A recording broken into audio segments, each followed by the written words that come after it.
the Troyan Monastery, the Assumption of the Virgin Mary. About 10 kilometers from the town of Troyan, at the bank of the Cherny-Osem River, near the village of Oreshak, sits the Troyan Monastery of the Assumption of the Virgin Mary. It's the third largest monastery in Bulgaria. There is not enough evidence of its early history, but it was probably established in the beginning of the 17th century. Its founders were unknown hermit monks who built a small wooden chapel. In the 18th century, a new church was built in its place, and it was much larger. During the following century, the monastery's history revolved around a series of demolitions and burglaries by the Ottoman conquerors. It survived due to the persistence of the monks and the support of patriotic Bulgarians.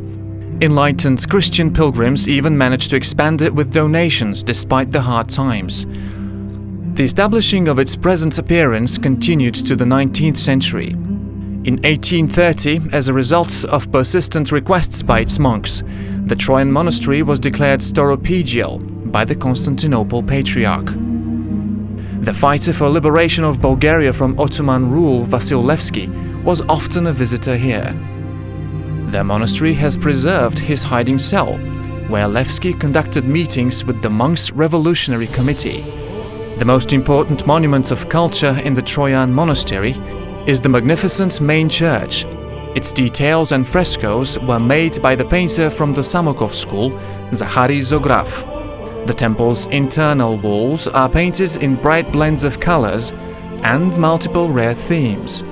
The temple's grand polychromy is enhanced by the rich display of icons and church items.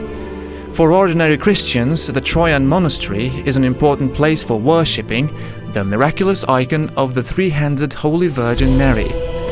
Wood carving is also incredibly rich. The exquisite royal gates of the iconostasis in the St. Nicholas Church are the oldest polychrome wood carving. And the columns, the horizontal cornices, and the interwoven flowers, birds and leaves on the gilded iconostasis in the main church are exceptionally grand. The historical and artistic treasures which time has preserved in the Troyan Monastery have turned it into one of the most visited cultural landmarks for pilgrims and tourists in Bulgaria.